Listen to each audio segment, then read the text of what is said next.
Auzubillahiminash-shaytanir-rajim. Bismillahir-rahmanir-rahim. Dear students and dear viewers, assalamu alaikum.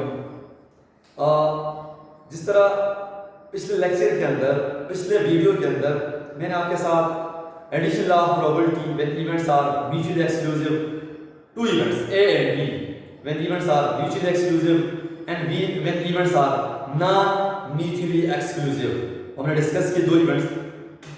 अब हम जो डिस्कस करने जा रहे हैं, जिस थ्योरम को हम, जो अगला थ्योरम है हमारे पास, इफ अगर हमारे पास तीन इवेंट्स हैं ए बी एंड सी, अगर एग्जांपल स्पेस है और उसके अंदर हमारे पास तीन इवेंट्स हैं event A, event B, event C, then at least one of them is occurring. What is the probability? यानी कि at least one of them is occurring, कम से कम एक अकर हो, ज्यादा भी अकर हो सकती है, यानी कि they have points in common, non mutually exclusive. Theorem क्या है? If A B and C are any three events in the sample space S, then probability of at least one of them occurring, क्या probability होगी?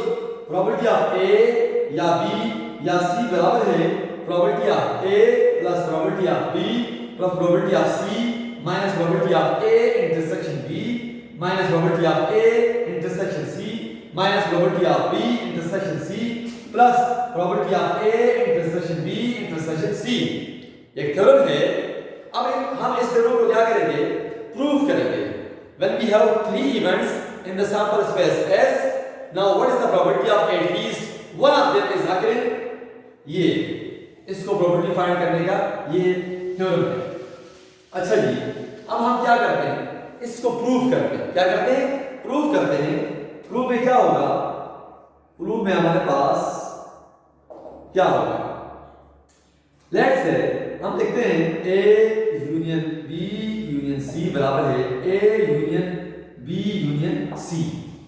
Okay, अब हम क्या करते हैं कि बी यूनियन सी टेक, क्या करते हैं? टेक बी यूनियन सी बराबर है डी। आपने बी यूनियन सी को डी दिया। नाउ आपके पास क्या बन जाएगा? ए यूनियन डी, ए यूनियन डी, ये बन जाएगा आपके पास। अब हम इसको लिख सकते हैं A union B union C बराबर है A union D. Now take the probabilities on both sides, दोनों तरफ आप प्रोबेबिलिटीज लें, तो क्या होगा? Probability of A union B union C बराबर है probability of A union D. According to rule of addition rule या addition law of probability when events are non mutually exclusive, इस पर अप्लाई करें। अप्लाई किया तो probability of A plus probability of B minus probability of A intersection D, apply कर दिया। Now अब यहां पे आप क्या करो? Now using the value of D, D किसके बराबर है? डी की जगह पे उसकी वैल्यू पुट करो। डी किसके बराबर है? B union C. So probability of A union B union C बराबर है probability of A, probability of D की जगह पे लिखेंगे B union C minus probability of A union B union C. लिख लिया। अब हम मजीद इसको एक्सटेंड करते हैं। कैसे एक्सटेंड करेंगे? प्रोबेबिलिटी ऑफ ए प्लस, इस पर दोबारा रूल को अप्लाई करें, addition law of probability when events B and C are non mutually exclusive, तो क्या होगा? Probability of B plus probability of C minus probability of B intersection C. इसको मजीद एक्सटेंड करके लिखें। क्या लिखेंगे? माइनस प्रोबेबिलिटी, इसको लिखेंगे आप A union B union A union C. क्या लिखेंगे? A union B union A union C. लिख लिया आपने। अब इस पर भी addition law of probability when events are mutually exclusive, non mutually exclusive, इसको अप्लाई करें। क्या लिखेंगे आप? Probability of A union B union C बराबर है probability of A plus probability of B plus probability of C minus probability of B intersection C। अब इसको apply करेंगे तो माइनस probability of A, नहीं यहाँ पे इंटरसेक्शन है, यहाँ पे क्या इंटरसेक्शन है, यहाँ पे ये इंटरसेक्शन, यहाँ पे क्या होगा इंटरसेक्शन होगा। तो यहाँ पे क्या होगा A यूनियन, ये क्या होगा A इंटरसेक्शन, यहाँ पे यूनियन, यहाँ पे A intersection C, A intersection B, A intersection C। अब इस पे अप्लाई किया आपने addition law of probability when events are non mutual exclusive. क्या होगा minus probability of A intersection B minus probability of A intersection C plus probability of A intersection B intersection C। ये आपके पास proof हो गया कि probability of A union B union C बराबर है probability of A plus probability of B probability of C minus probability of B intersection C A intersection B A intersection C plus probability of A intersection B intersection C when at least one of them, probability of at least one of them is occurring। अब हम मजीद आगे move करते हैं, question की तरफ move करते हैं, जो हमने क्वेश्चन किए उन क्वेश्चन की तरफ मूव करते हैं। हमारे पास जो हमने एडिशन लॉ ऑफ प्रोबेबिलिटी, हमने जो पिछले दो लॉज डिस्कस किए उनके हवाले से हम क्या करते हैं क्वेश्चंस करते हैं, क्या करते हैं क्वेश्चंस करते हैं। हमारे पास क्वेश्चन है, क्वेश्चन क्या है, अब एक contains 4 white 3 black and 5 red balls। What is the probability of getting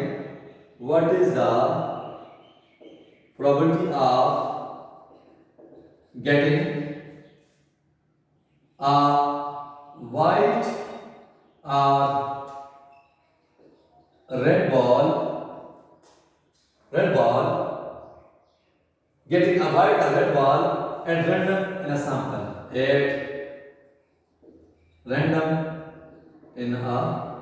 in sample। हमारे पास क्वेश्चन क्या है आपके पास, a bag contains 4 white ball, एक बैग है उसके अंदर 4 व्हाइट बॉल्स हैं, 3 ब्लैक बॉल्स हैं और 5 रेड बॉल्स हैं। एक बॉल उन्होंने सेलेक्ट किया, सेलेक्ट करने के बाद at random, then what is the probability the ball is white या रेड, कि बॉल व्हाइट है या रेड है। देन यहां पे ये जो नजर आ रहा है आपको, ये यहां से पता चल रहा है आपको कि we apply addition law of probability. अब इवेंट्स म्यूचुअली एक्सक्लूसिव हैं या नॉन म्यूचुअली एक्सक्लूसिव हैं, यानी कि आपके पास दो इवेंट्स बनेंगे, एक इवेंट व्हाइट बार के लिए, एक इवेंट रेड बार के लिए।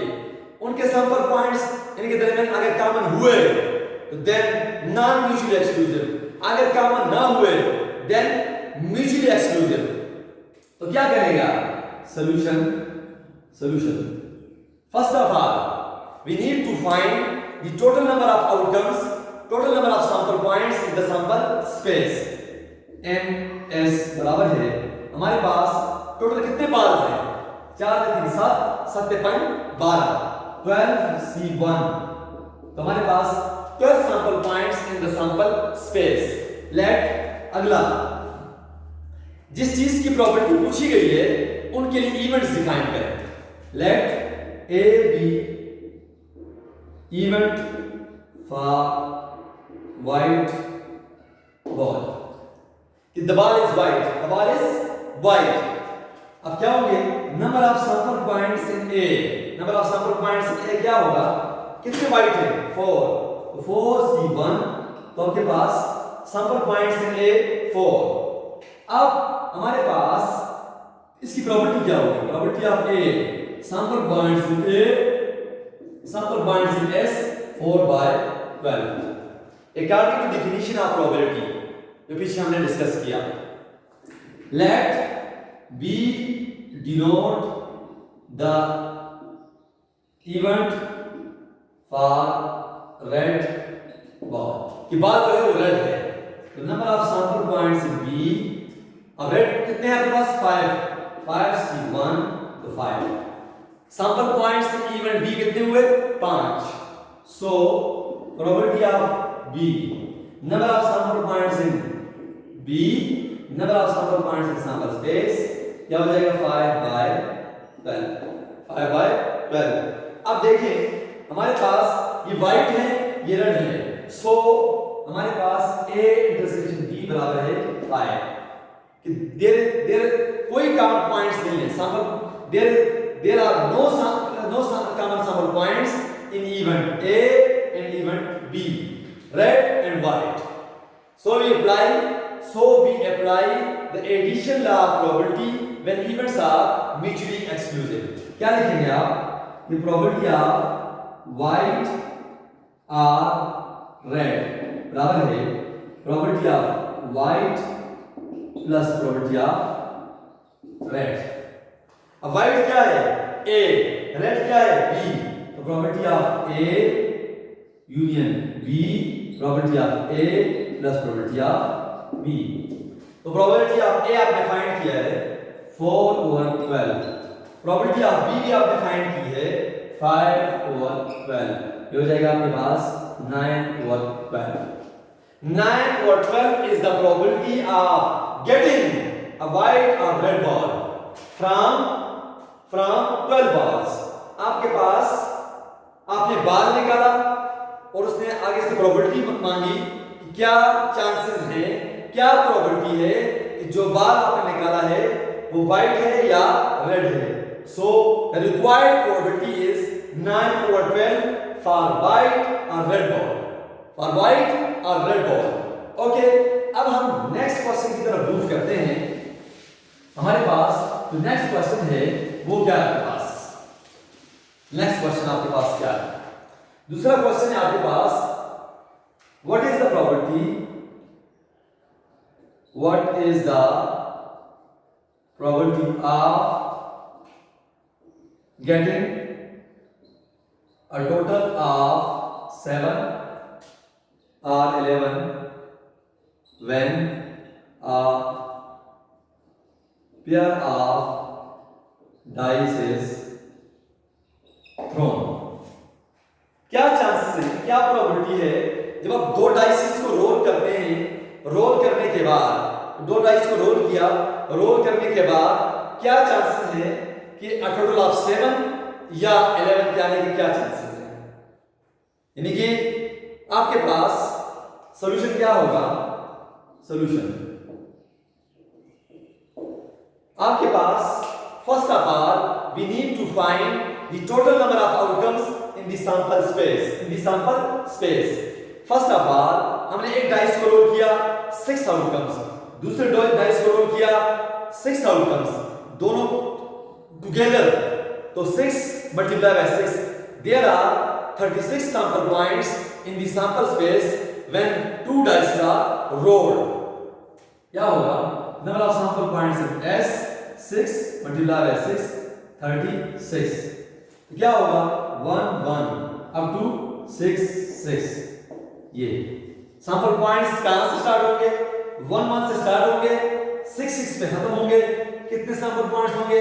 36 सैंपल पॉइंट्स होंगे when 2 dice are rolled. यानी कि 1 1 1 2 1 3 1 4 1 5 1 6 2 1 2 2 2 3 2 4 2 5 2 6 3 1 3 6 4 1 4 6 5 1 5 6 6 1 6 6.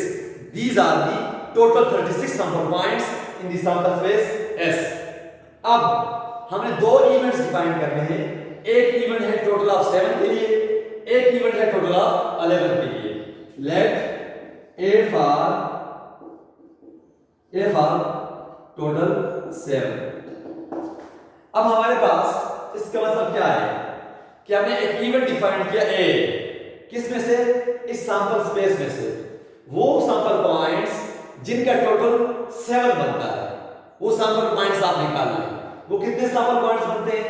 आप खुद जब वो पूरा सैंपल स्पेस बनाएंगे तो आपको पता चल जाएगा कि सैंपल स्पेस हमारे पास 6 6 सैंपल पॉइंट्स ऐसे हैं जिनका सम 7 बनता है। तो हमारे पास number of sample points in A कितने 6, कितने 6। हमारे पास ए के अंदर कितने सैंपल पॉइंट्स होंगे 6। ये वो सैंपल पॉइंट्स हैं जिनका टोटल कितना बनता है 7 बनता है। नाउ प्रोबेबिलिटी क्या होगी, प्रोबेबिलिटी ऑफ ए बराबर है sample points in A sample points in S 6/36। ठीक है जी। अच्छा जी, नेक्स्ट है B, even B. Let B for total 11। आपने नेक्स्ट इवन डिफाइन किया 11 किसके लिए, बी इवन फॉर टोटल 11, वो सैंपल पॉइंट्स जिनका सम जिनका टोटल 11 बनता है। इस सैंपल बेस में से वो कितने हैं, तो number of sample points in B कितने सैंपल पॉइंट्स हैं 2 सैंपल पॉइंट्स ऐसे हैं सैंपल स्पेस में से जिनका सम जिनका टोटल कितना बनता है 11। मतलब क्या क्या है वो 5 6 and 6 5। These are the sample points. मैं लिस्ट नहीं करता, लिस्ट आप खुद करेंगे, लिस्ट आप खुद करेंगे। मैं जस्ट आपको बता रहा हूं 6 sample points total of 7, 2 sample points total of 11। तो यहां पे प्रोबेबिलिटी ऑफ बी बराबर है number of sample points in B number of sample points in S 2/36, 2/36। Now हम किस पे इंटरेस्टेड हैं, अब हम देखेंगे कि इन दोनों के दरमियान कुछ कॉमन है या नहीं है। ए इंटरसेक्शन बी क्या है, हमारे पास यहाँ पे 5 है, यानी कि वो आउटकम, ये जो 6 आउटकम्स हैं और ये जो 2 आउटकम्स हैं, इन दोनों में जो कॉमन सैंपल पॉइंट्स हैं उनको हम यहाँ पे लिखेंगे। तो चूंकि हमारे पास इन दोनों में आप खुद चेक कर लें, जब लिस्ट करेंगे ना सेट्स की फॉर्म में, तो देन आप चेक कर लेंगे कि कोई पॉइंट भी कॉमन नहीं होगा। Since we are interested in the probability of total 7 या टोटल 11 बराबर है प्रोबेबिलिटी ऑफ टोटल 7 जमा प्रोबेबिलिटी ऑफ टोटल 11। ओके, तो क्या होगा probability of total 7 A union total 11 B, probability of 7 A plus probability of total 11 B. क्या होगा, probability of ए कितनी है 6/36, 6/36 2/36 इसकी, तो ये हो जाएगा 8/36। This is the probability of getting a total of 7 या 11 when a pair of dice is thrown। हमारे पास ये किस चीज की प्रोबेबिलिटी है, probability of getting a total of 7 या 11 when a pair of dice is thrown। Okay, अब हम नेक्स्ट क्वेश्चन की तरफ जाते हैं। नेक्स्ट क्वेश्चन हमारे पास क्या है, नेक्स्ट क्वेश्चन हमारे पास क्या है, हम नेक्स्ट क्वेश्चन की तरफ जाते हैं। नेक्स्ट क्वेश्चन हमारे पास क्या है, हमारे पास है a card is drawn at random, a card is drawn at random from a well shuffled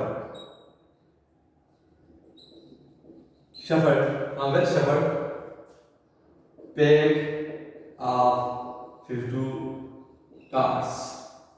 Find the probability, find the probability of either a spade या रेड कार्ड। हमारे पास क्वेश्चन है कि आपके पास 52 कार्ड्स हैं जिनको आपने शफल किया। क्या किया, शफल किया। शफल करने के बाद उसमें से एक कार्ड निकाला randomly, then what is the chances, what is the probability the card is either spade या रेड। क्या चांसेस है कि वो स्पेड हो सकता है या रेड हो सकता है, तो यहां पे सॉल्यूशन क्या होगा, हमारे पास first of all we need to find the total number of sample points, the total number of outcomes, total number of elements in the sample space S according to rule of combination। हमारे पास sample space क्या होगा 52C1 तो हमारे पास कितने sample points होंगे? 52 sample points होंगे इन the sample space. In the sample space हमारे पास total sample points कितने होंगे? उसके अंदर सैंपल्स में 52 होंगे। नाउ दो इवेंट्स हमें डिफाइन करने हैं, एक स्पेड के लिए, एक रेड कार्ड के लिए। Let A event for spade. जब इवेंट ए फॉर स्पेड तो टोटल कितने कार्ड्स होंगे स्पेड के? इसका मतलब है इवेंट ए के अंदर टोटल कितने कार्ड्स होंगे? 1 से लेकर 13 तक स्पेड्स होंगे। वो कार्ड्स आप लिस्ट कर दें सेट की फॉर्म में। तो सैंपल पॉइंट्स इन ए बराबर है 13 स्पेड्स कार्ड्स होते हैं। सो प्रोबेबिलिटी ऑफ ए बराबर है probability and number of sample points in A number of sample points in S जो जाएगा 13 और 52। अब आपके पास now let B event for red card. क्या मतलब है? Let A be the event the card is spade, let B be the event the card is red card. So number of sample points in B, total red cards कितने होते हैं? 26 होते हैं। सो आपके पास probability of B कि 52 यानी कि sample points in B sample points in S क्या होगा? 26 और 52। ये है प्रोबेबिलिटी ऑफ स्पेड, ये है probability of red cards. Now हम देखते हैं क्या स्पेड में रेड कार्ड्स में कुछ कॉमन कार्ड्स हैं। अगर कॉमन कार्ड्स हुए then A and B are non mutually exclusive. चूंकि स्पेड्स आपके पास ब्लैक होते हैं, रेड आपके पास सारे जो स्पेड कार्ड्स होते हैं वो किसी कैटेगरीज में आते हैं? ब्लैक कार्ड्स कैटेगरीज में आते हैं। और रेड कार्ड चूंकि तो इसके मतलब है कोई भी रेड कार्ड इन दोनों के दरमियान कॉमन नहीं है। हमारे पास क्या होगा? 5। So A and B are mutually exclusive events. So probability of spade या रेड कार्ड बराबर है probability of spade plus probability of red card. क्या होगा? Probability of A union B probability of A plus probability of B. अगर वो आपस में common होते नॉन म्यूचुअली एक्सक्लूसिव हम इंक्लूड करते minus probability of A intersection B. चूंकि जो हमारे पास स्पेड है वो ब्लैक कार्ड होते हैं सारे और हमारे पास अगला जो इवेंट है किसका है? रेड कार्ड्स का। So there are no cards common in these A and B. तो probability of A union B बराबर है ए की प्रोबेबिलिटी कितनी है? 13 और 52 जमा 26 और 52 कितना हो जाएगा? 39 और 52। अब ये किस चीज की प्रोबेबिलिटी है?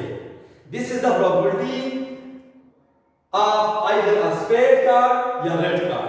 जो कार्ड आपने निकाला था 52 कार्ड में से ये उसकी प्रोबेबिलिटी है कि वो कार्ड चांसेस है कि वो स्पेड हो या रेड कार्ड हो। अब हम नेक्स्ट क्वेश्चन की तरफ जाते हैं। Next question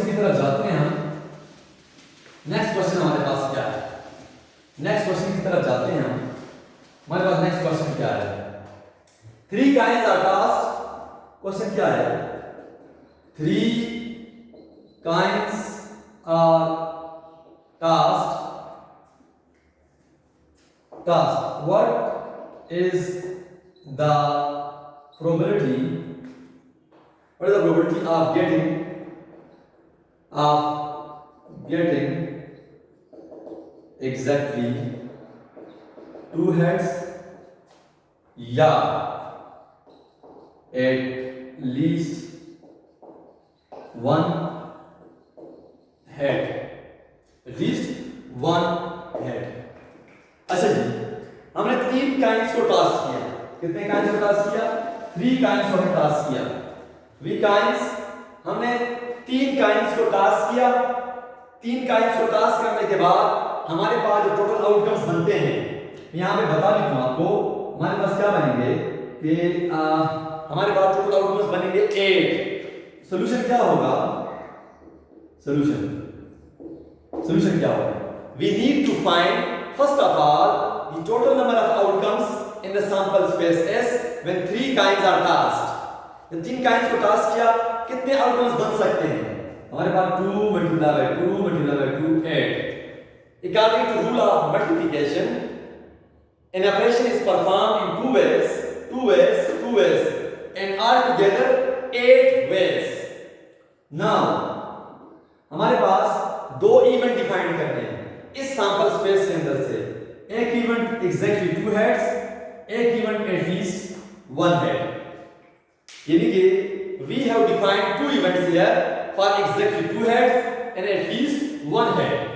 let A for exactly 2 heads। अब क्या मतलब इस बात का? हमारे पास सैंपल पॉइंट्स कितने हैं सैंपल स्पेस में से? यानी कि हमारे पास जो सैंपल स्पेस है इसके आउटकम्स कितने हैं? 8 आउटकम्स हैं। अब इन 8 में से वो कितने आउटकम्स हैं जो एग्जैक्टली 2 हेड्स के हैं, यानी कि जिनके अंदर दो हेड्स लाजमी आ रहे हैं, वो कितने सैंपल पॉइंट्स हैं? तो number of sample points in A बराबर है हमारे पास जो हमारे पास सैंपल ये हम यहां पे लिस्ट कर लेते हैं, लिस्ट कर लेते हैं सही से। क्या होगा? Head according to tree diagram 10 head 10 head 10 head 10 head 10 head 10 head 10। तो क्या बनेगा आपके पास? हमारे पास बनेगा head head head head head 10 head head 10 head 10 head 10 head head 10 head head 10 10 head 10 10। फिर बनेगा T 10 head head 10 head 10 10 head 10। फिर बनेगा 10 10 head 10 10 10 1 2 3 4 5 6 7 8। These are the 8 outcomes।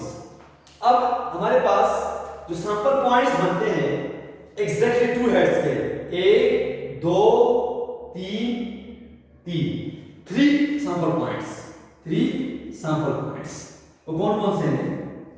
हमारे पास हेड हेड 10 हेड 10 हेड और 10 head head. These are the sample points of exactly 2 heads। तो probability of A बराबर है number of sample points in A number of sample points in S 3/8। now let B for at least 1 head। at least 1 head का मतलब क्या है? कम से कम एक हेड हो, ज्यादा भी हो सकते हैं। 1 2 3 4 5 6 7। हमारे पास number of sample points in B 7 list करेंगे तो आपके पास क्या बनेगा? Head head head head head 10 head 10 head head 10 10 10 head head 10 head 10 10 10 head. These are the sample points at least 1 head, exactly 2 heads। अब हमारे पास probability of B बराबर है number of sample points in B number of sample points in S की वजह से 7/8। 7/8 is the probability of at least 1 head, 3/8 is the probability of exactly 2 heads। अब हमारे पास हम देखते हैं कि क्या इवेंट A और इवेंट B आपस में म्यूचुअली एक्सक्लूसिव हैं, क्या उनके दरमियान कोई पॉइंट्स कॉमन हैं? तो हम देखेंगे A इंटरसेक्शन B बराबर है। अब देखिए बिल्कुल एक कॉमन हुआ, दूसरा कॉमन हुआ, तीसरा, तो तीनों कॉमन हैं। तो number of sample points in A हमारे पास क्या है? Head head 10 head 10 head 10 head 10 कितने हुए? 3। अब हमारे पास 3 सैंपल पॉइंट्स ऐसे हैं जो इवेंट A और इवेंट B में कॉमन आ रहे हैं। So event A and B are non mutually exclusive. तो नॉन म्यूचुअली एक्सक्लूसिव के लिए क्या करेंगे आप? नॉन म्यूचुअली एक्सक्लूसिव हैं तो आप क्या करेंगे? आप लिखेंगे प्रोबेबिलिटी ऑफ एग्जैक्टली